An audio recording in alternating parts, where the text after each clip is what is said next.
여러분, 지난주 우리는 한비자를 통해 인간관계의 가장 시리고 차가운 뒷면을 보았습니다. 사람은 믿음의 대상이 아니라 이해관계의 대상이다. 이 문장은 누군가에게는 세상을 살아갈 날카로운 무기가 되었겠지만 또 다른 누군가에게는 지독한 허무함과 상처를 남겼을지도 모릅니다. 우리는 평생을 타인과 연결되기 위해 애쓰며 살아갑니다. 어릴 때는 친구들의 인정을 받기 위해, 사회에 나와선 동료들의 평판을 위해, 그리고 나이가 들어선 세상의 기준에 뒤처지지 않기 위해 끊임없이 남의 눈치를 살핍니다. 하지만 그렇게 타인의 마음을 얻으려 노력하면 할수록 우리 내면은 점점 더 황폐해집니다. 배신당하지 않기 위해 사람을 경계하다 보면 결국 나는 평생 이렇게 외롭게 벽을 치고 살아야 하는 걸까? 라는 근원적인 슬픔에 직면하게 되죠. 오늘 우리가 만날 철학자 아르투어 쇼펜하우어는 바로 그 지점에서 이야기를 시작합니다. 그는 흔히 염세주의자라고 불립니다. 인생은 고통일 뿐이라고 말했으니까요. 하지만 그의 철학을 깊이 들여다보면 그것은 세상을 비관하기 위함이 아니라 거짓된 희망과 타인의 시선이라는 감옥에서 당신을 해방하기 위함임을 알게 됩니다. 그는 말합니다. 타인에게 구걸하는 행복은 언제든 무너질 수 있는 모래성과 같다고. 오늘 이 영상을 끝까지 보신다면 여러분은 한비자가 남긴 불신의 상처를 넘어 누구에게도 휘둘리지 않는 단단하고 우아한 고독의 성을 쌓는 법을 배우게 될 것입니다. 쇼펜하우어는 인간관계를 설명할 때 아주 유명한 비유를 듭니다. 바로 고슴도치 우화입니다. 추운 겨울날 고슴도치들이 서로의 온기를 나누기 위해 한데 모여들었습니다. 너무 추워서 서로에게 바짝 다가갔더니 상대의 날카로운 가시가 내 몸을 찌르기 시작합니다. 아픔을 이기지 못해 깜짝 놀라 멀리 떨어졌지만 이번엔 뼛속까지 시린 추위가 몰려옵니다. 고슴도치들은 다시 다가갔다가 찔리고 멀어졌다가 추위에 떠는 과정을 수없이 반복합니다. 우리 인간의 삶도 이와 다르지 않습니다. 혼자 있으면 외로움이라는 추위가 닥치고 함께 있으면 관계라는 가시에 찔립니다. 여러분은 지금 어느 단계에 계신가요? 혹시 가시에 찔리는 것이 두려워 추위 속에서 홀로 떨고 계신가요? 아니면 얼어 죽지 않기 위해 온몸에 피를 흘리면서도 억지로 누군가에게 매달려 계신가요? 쇼펜하우어는 여기서 놀라운 통찰을 제시합니다. 그는 고슴도치들이 결국 찾아낸 해답이 적당한 거리였다는 점에 주목합니다. 서로의 가시를 견딜 수 있으면서도 최소한의 온기를 유지할 수 있는 그 거리. 그는 이것을 정중한 예절 혹은 교양이라고 불렀습니다. 우리가 인간관계에서 뒤통수를 맞고 상처를 입는 진짜 이유는 상대가 나빠서라기보다 우리가 그 거리 조절에 실패했기 때문일 가능성이 큽니다.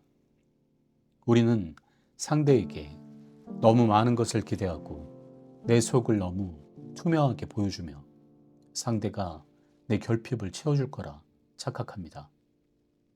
하지만 쇼펜하우어는 단호하게 말합니다.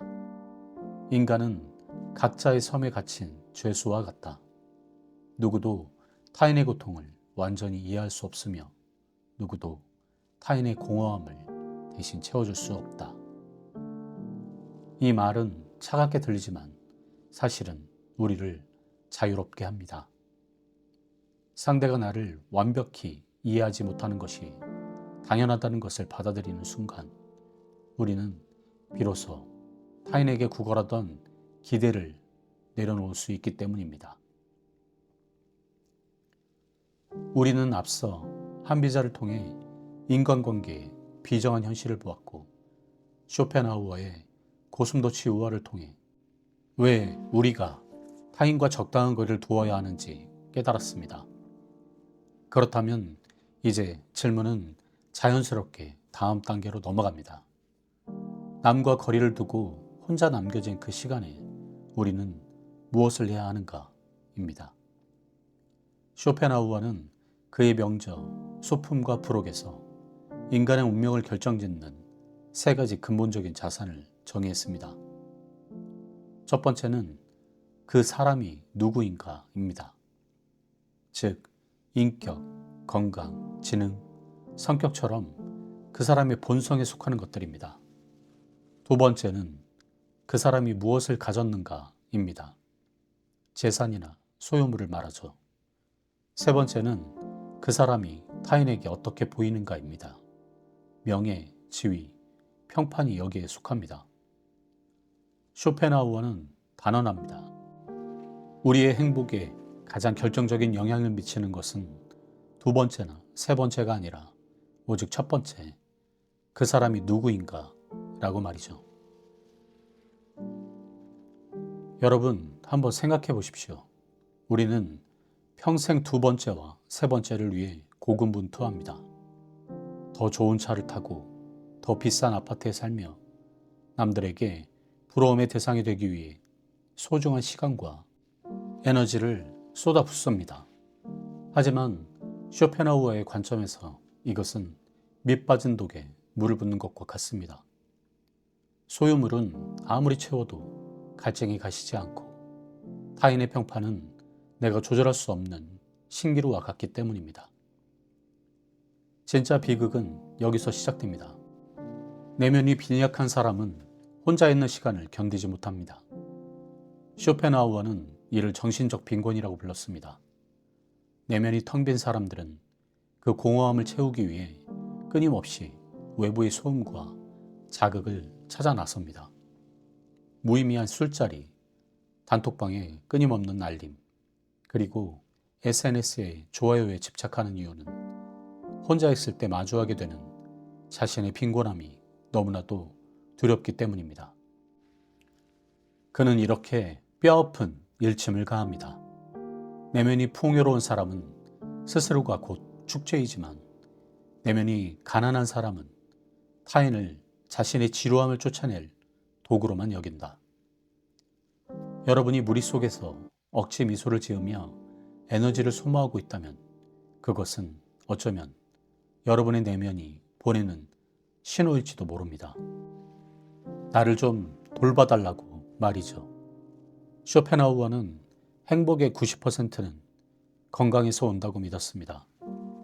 여기서 건강은 육체뿐 아니라 정신의 쾌활함을 의미합니다. 남의 눈치를 보느라 정신적 에너지를 낭비하지 마십시오. 그 에너지를 돌려 여러분의 내면을 채우는 데 쓰십시오. 그것이 우아한 고독으로 가는 첫 번째 열쇠입니다. 이제 결론에 다다를 시간입니다. 고독은 단순한 외로움이 아닙니다. 쇼펜하우어는 고독을 지적인 자들의 특권이자 찬란한 자유라고 불렀습니다. 그는 이런 말을 남겼습니다. 사람은 홀로 있을 때만 온전한 자신일 수 있다. 고독을 사랑하지 않는 자는 자유를 사랑하지 않는 자와 같다. 왜냐하면 인간은 오직 혼자 있을 때만 진정으로 자유롭기 때문이다. 여러분, 자유라는 단어에 집중해 보십시오. 타인과 함께 있다는 것은 아무리 사랑하는 사이라 할지라도 나의 자유 절반을 포기하는 일입니다. 상대의 기분을 맞춰야 하고 상대의 수준으로 내 대화의 격을 낮춰야 하며 상대의 시간표에 내 삶을 끼워 맞춰야 합니다. 하지만 홀로 있는 시간, 당신은 비로소 당신 인생의 절대 군주가 됩니다. 우리는 흔히 고독을 결핍이라고 생각하지만 쇼펜하우어는 고독을 경제학의 관점에서 보았습니다. 고독은 타인에게 지출되던 나의 에너지를 나 자신에게 재투자하는 과정입니다. 지능이 높고 내면이 풍부한 사람일수록 물이 밖으로 나오는 것을 두려워하지 않습니다. 오히려 환영하죠. 왜냐하면 그들은 타인과의 대화보다 자신의 사색과 노는 것이 훨씬 더 즐겁다는 것을 알기 때문입니다. 이것은 교만이 아닙니다. 자신을 지키기 위한 고귀한 선택입니다. 현대의 현인이라 불리는 나발 라비칸트 역시 쇼펜하우의 통찰을 이어받았습니다. 그는 가장 중요한 판단은 소음이 제거된 고요함 속에서만 내려진다고 말했습니다. 여러분이 부의 시스템을 구축하고 싶다면, 인생에 커다란 기회를 잡고 싶다면 먼저 세상을 음소거시켜야 합니다. 타인의 잡음이 사라진 그 고독의 시간이야말로 당신의 판단력이 가장 예리해지는 순간이기 때문입니다. 자, 이제 여러분께 제안합니다. 비정한 확신을 가지십시오. 타인은 당신을 당신이 생각하는 것만큼 중요하게 여기지 않습니다.